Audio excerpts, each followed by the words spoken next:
Namo tassa bhagavato arahato samma sambuddhassa.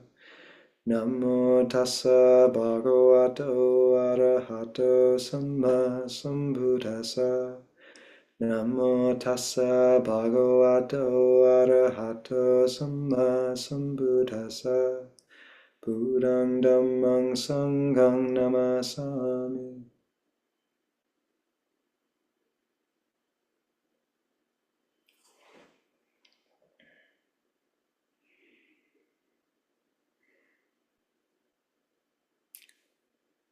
So it's good to be here with all of you. When we moved back to North America from Thailand, we encountered this family of practitioners spread out over the continent and farther afield, and just an immediate sense of resonance with so many of the people that we have met, Ajahn Kobelo, myself, and I think likely Ajahn Nando as well. In the suttas, when someone hears the Buddha's discourses and approves, they'll say, "It's wonderful, it's marvelous, Lord." It's as if what had been turned upside down has been turned upright, as if what had been covered has been revealed, as if one had lit a lamp in a dark place for those with eyes to see forms. And in each of those cases, there's not something new being created. The Dharma isn't conjuring something out of the ether, it's revealing something precious that's been obscured. And when I meet people on this path, there's that sense of recognition. Maybe some of you have felt this with Kalyanamitta, spiritual friendship, of the sense of immediately understanding or almost feeling like you've known someone for a long time. And maybe you've also felt that sense when you first encountered the Dhamma and these teachings with their profundity and depth of coming home, refuge. And one of the things that one begins to come home to is a sense of luminosity and gold, light. The Buddha says, the mind is luminous, defilements obscure it, passing. Pabasarang chittang akandukehi kilesehi. And we once asked Bhikkhu Bodhi about his translation of Nibbana, of awakening. And he said, actually, the term I like the most is enlightenment, because the image of light appears everywhere in the suttas. In the Dhammacakkappavattana Sutta, the first discourse, you have knowledge arose, vision arose, light arose. And in all religious traditions, the most common shared motif is that of the halo, of this luminosity shining through someone. When the Orthodox Church used to paint icons, what they'll do is they'll paint a luminous background of white first, and then paint the body and forms upon that, such that the light shines through. And there's a sutta where the Buddha speaks to this image in a very special way. I think it's called the Pansadovaka Sutta, the dirt washer. And in it, the Buddha says, a dirt washer would first clean the impurities out of gold, the coarse impurities, by washing the gravel away.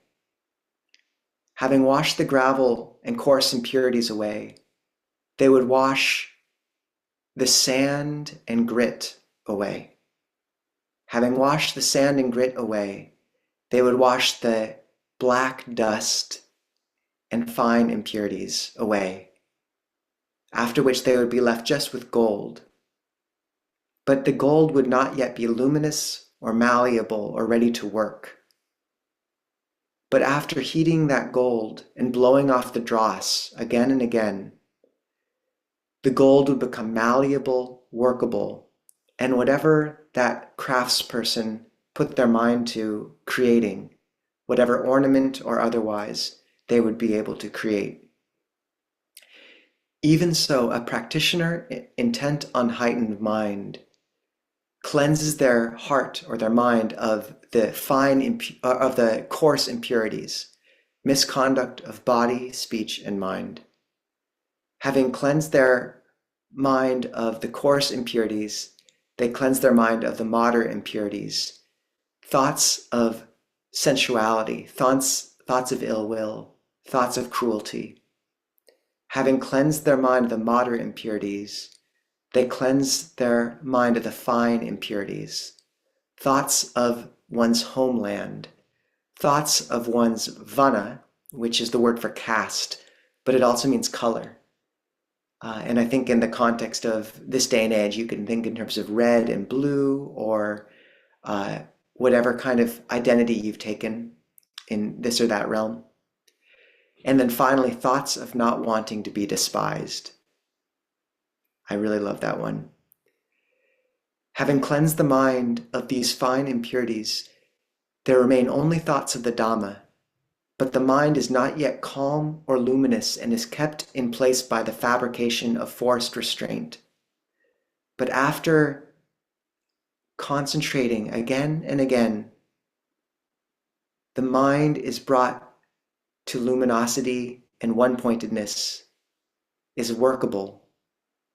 And whatever knowledge that practitioner turns their mind to, they will quickly realize. So I love this sutta for many reasons. One is this process of cleansing, so beautifully articulated by the Buddha. And to begin with that, the coarse impurities, this misconduct of body, speech, and mind. And in many ways, we can think of these in terms of holding the 5 precepts: not killing, not stealing, not engaging in sexual misconduct, not lying, not taking intoxicants.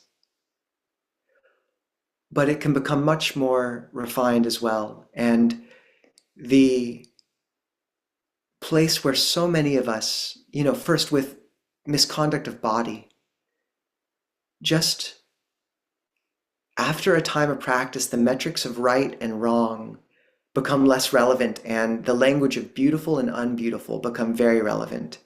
So where in our bodily action are we behaving unbeautifully? And after a time, you can really see, they say a sotapanna, a stream enterer, some level of enlightened being, would keep sila, that is dear to the noble ones, would keep morality dear to the noble ones, and not, and part of that would be really protecting that first precept of not killing. And so one thing people don't realize is after holding these precepts for a time, the heart begins to change. And the spider that one would have formerly found kind of gross and flicked, either crushed or flicked out of the house, becomes kind of cute, actually. And I find one of the first insects that practitioners can develop a bit of a relationship with is actually a spider, because they don't run away. They kind of just hang out. You can get to know them over a few weeks. So what would it mean to really begin behaving with beauty in your physical contact towards those little beings around you? When you have to move an insect out of the home, to do so gently and to place it gently, to incline the mind towards gentleness. What would it mean to bring more and more awareness to that aspect of giving, dana?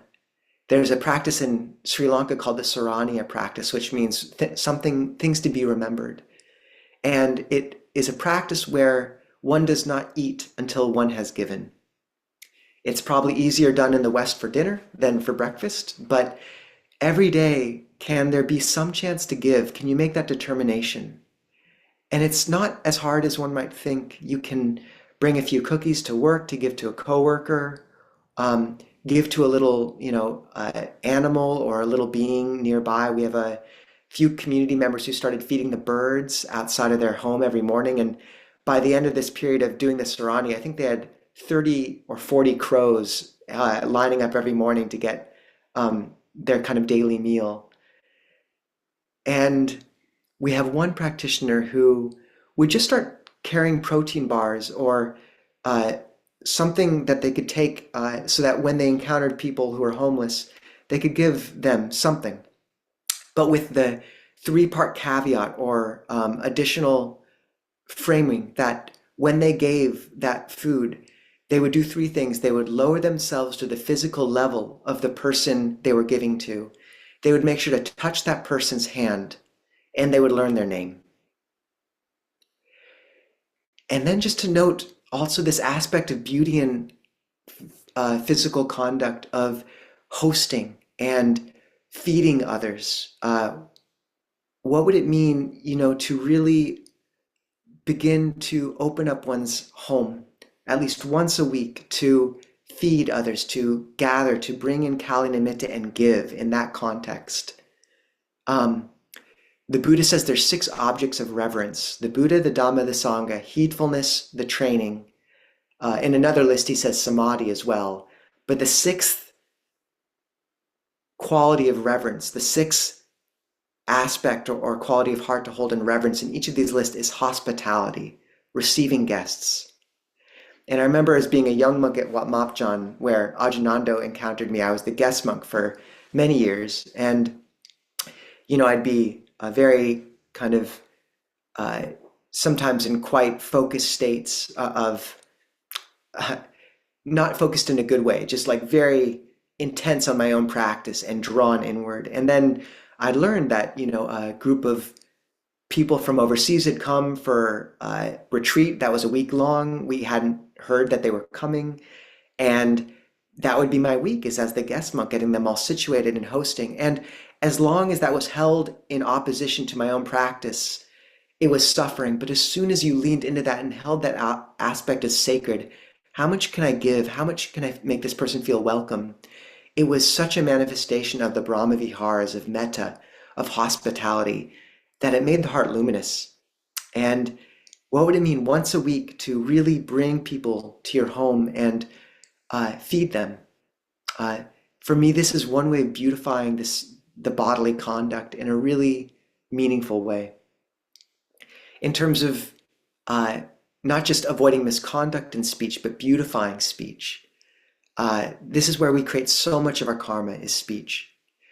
And one really important quality in the Vinaya, the monastic code, is we are not supposed to give feedback to another monastic unless we've fulfilled, actually there's 15 different kind of qualities we have to fulfill before we can give feedback. We have to speak honestly, we have to speak at the right time, we have to ask for permission, and we have to speak from a mind of loving kindness. Just to single those out. I know of one monk who had to wait a whole year before he was able to fulfill that one about loving kindness. But what would it mean to really hold that firewall in your relationships where before giving feedback, you made sure you were coming from that place in the heart that was genuinely, had no sliver of annoyance, no sliver of just needing to vent, of contempt. Because people can sense it. If there's any sliver of that, it changes the whole interaction. And if you have that firewall in the relationships that you hold most dear, and yet which so often we can become careless in and excuse ourselves in for unbeautiful conduct, to hold that wall of like, I will not speak from that place of contempt, of annoyance. And just often all it takes is holding still just for 10 minutes or 15 minutes or an hour or a day.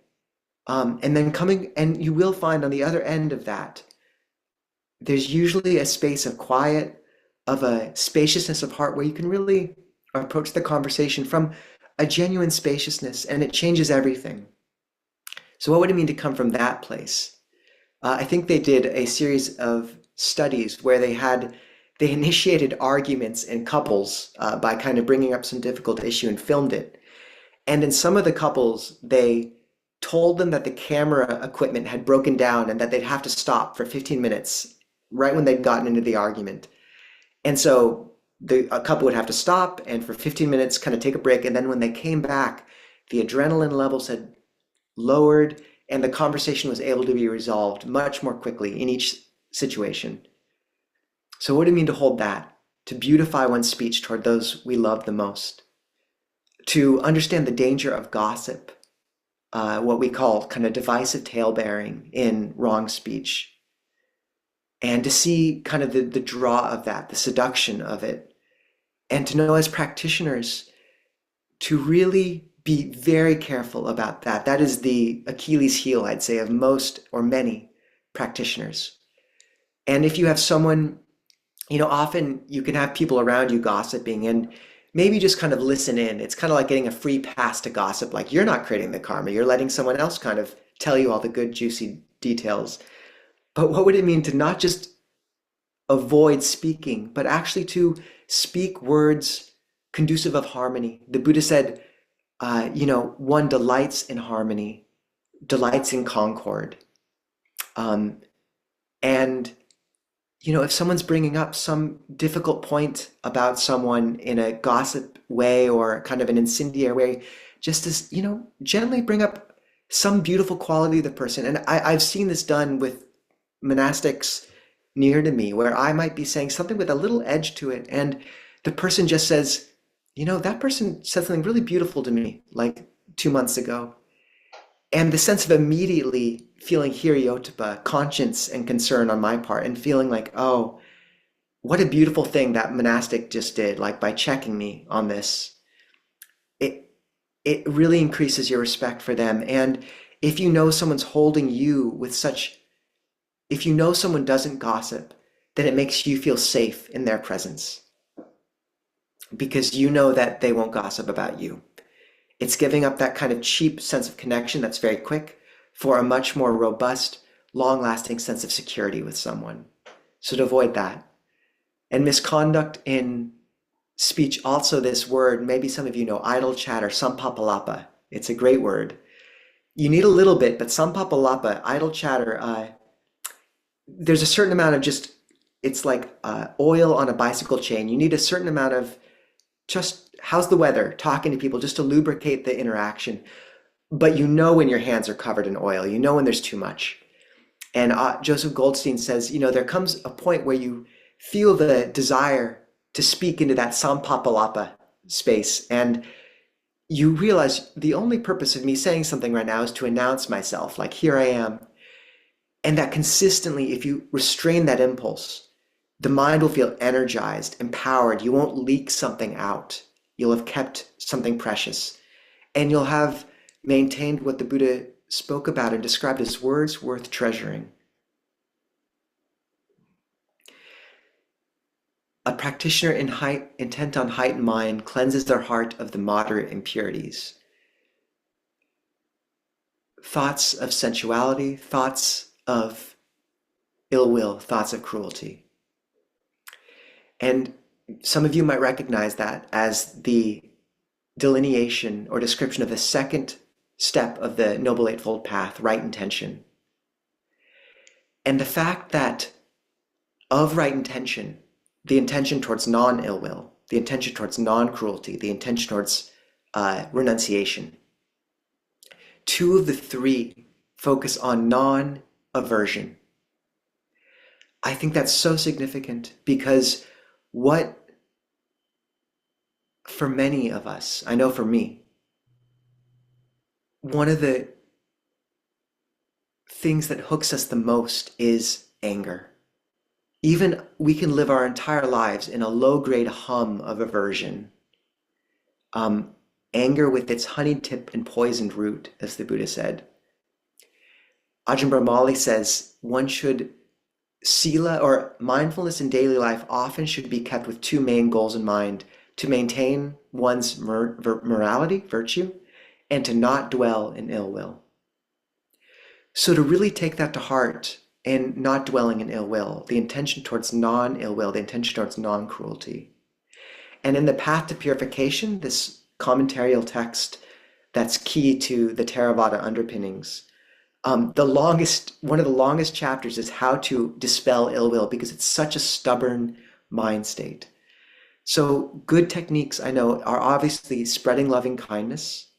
And often, right when you wake up, just to invoke the beings around you, all the little beings that, whatever it takes to kind of invoke that. It can be just cute. The squirrel in the tree outside, baby owls are a good go-to. Your mother across the city, your child in the bedroom downstairs, whatever it takes just to warm the heart towards those beings near you. Invoke that.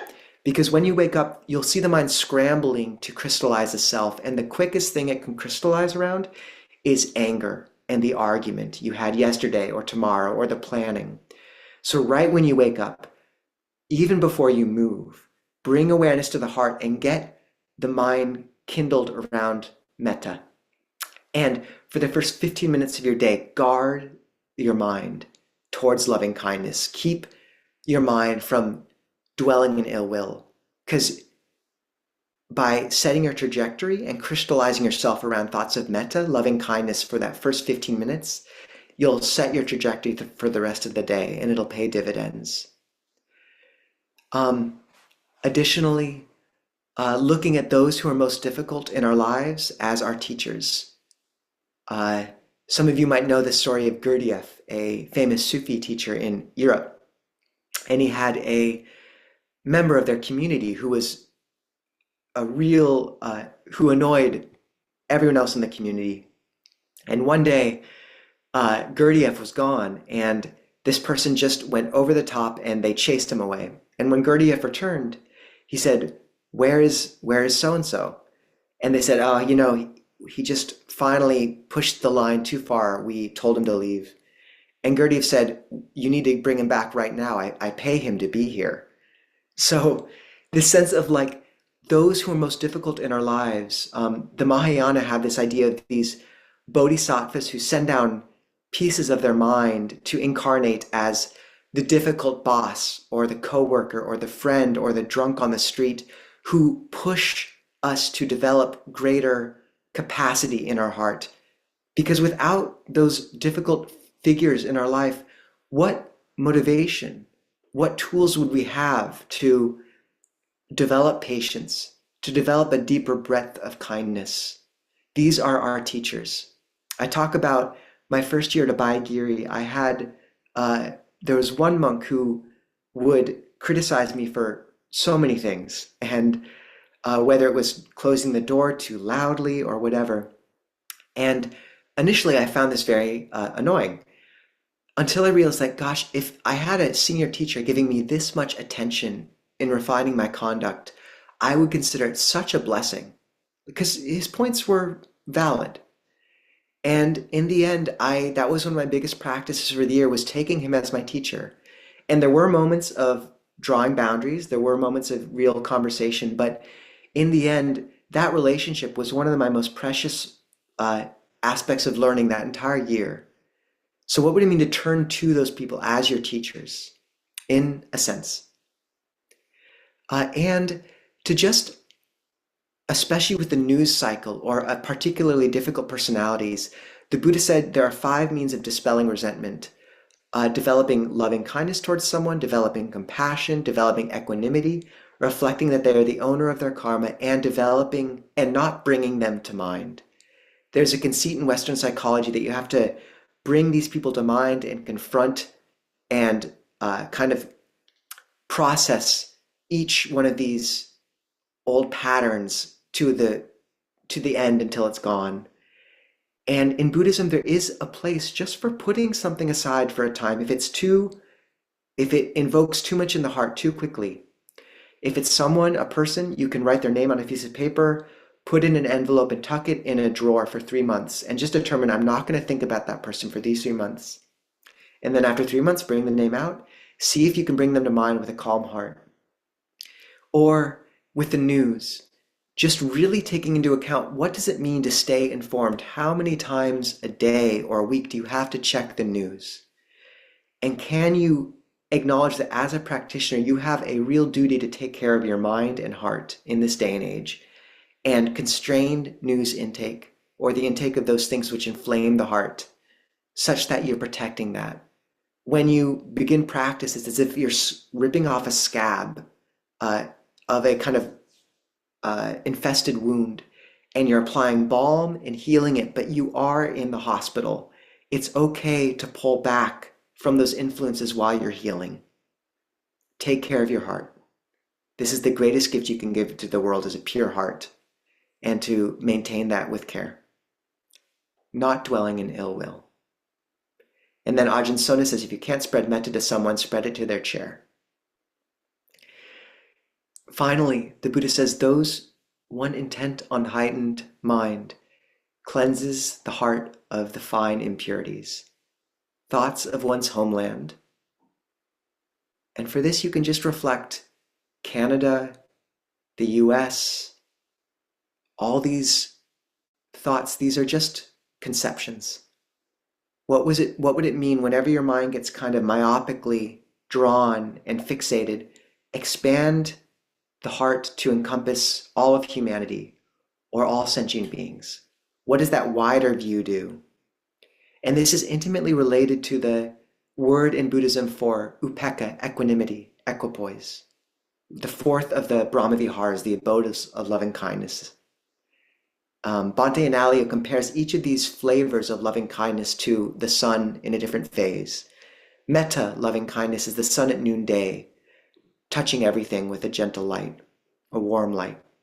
Karuna, compassion, how the loving heart meets suffering, is the sun at dusk, near darkness but more poignant for it. Mudita, rejoicing, is the sun at dawn, crescendoing with the chorus of birds and light.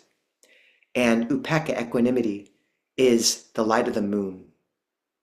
This kind of cool, but illuminated by the other Brahmaviharas' light.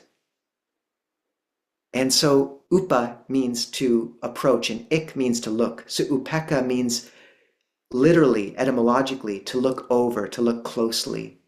I think of it as a bird's eye view.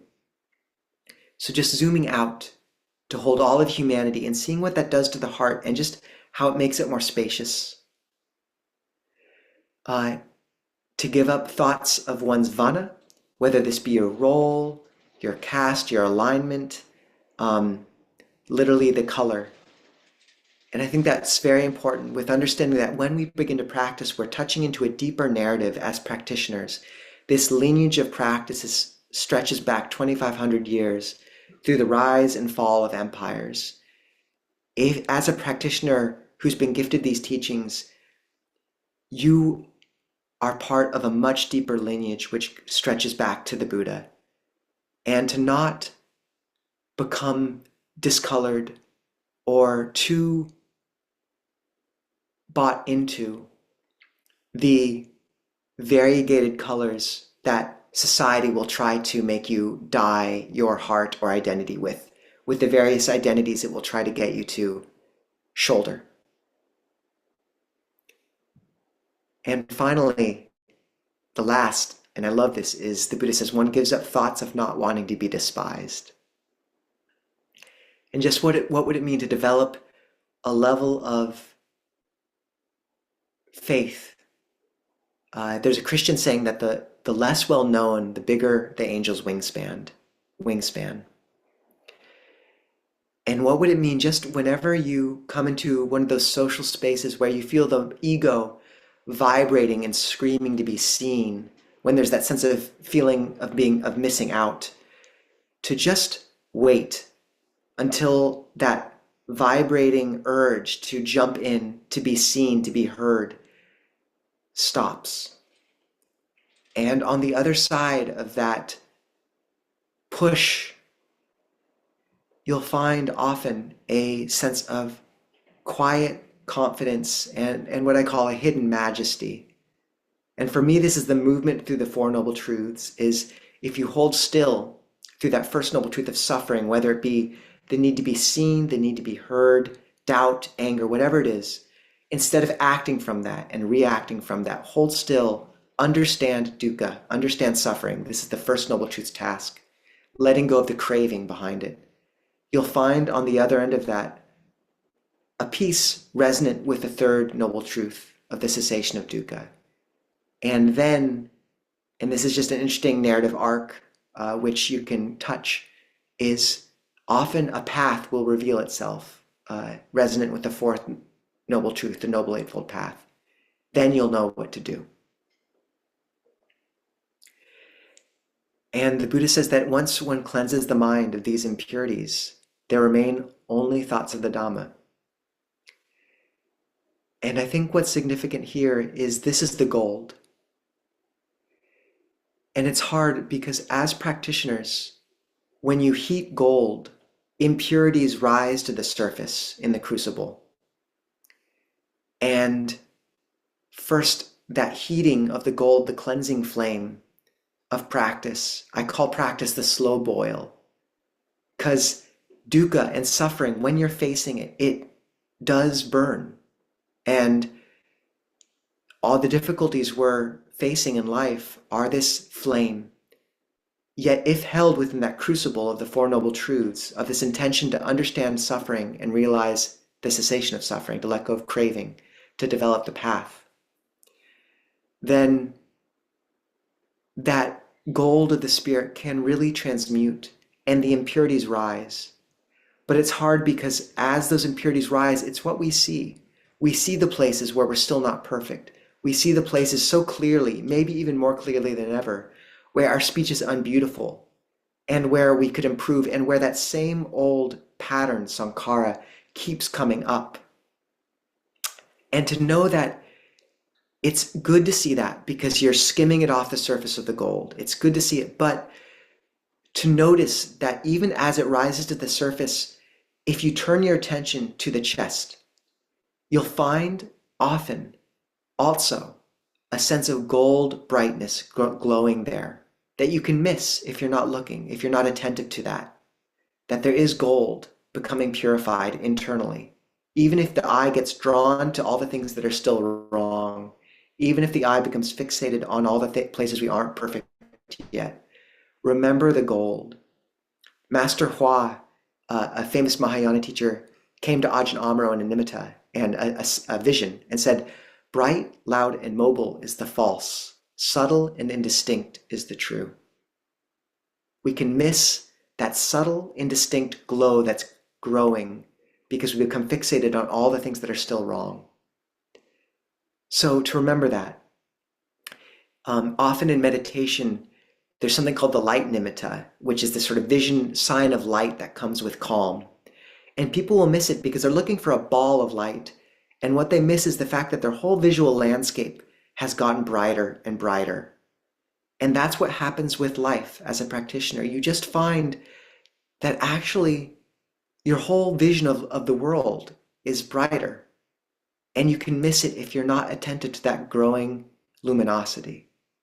So just encouraging everyone to take careful time to hold that crucible of practice, to understand the value of having a community like this to help you hold that structure, to hold that place, to recognize the beauty of having a monastic nearby in your community to help you kind of encourage you in that and teach you this, and how valuable it is to have Ajahn there. And as you're working in this training, to not lose sight of the goal that's becoming purified internally, and to understand that this gift is something that you will have for yourself, an internal resource and wealth for this life, for future lives, if you believe in such things, and also to gift the world. So wishing you all the best in these coming years. It's wonderful to meet you all, and best of luck.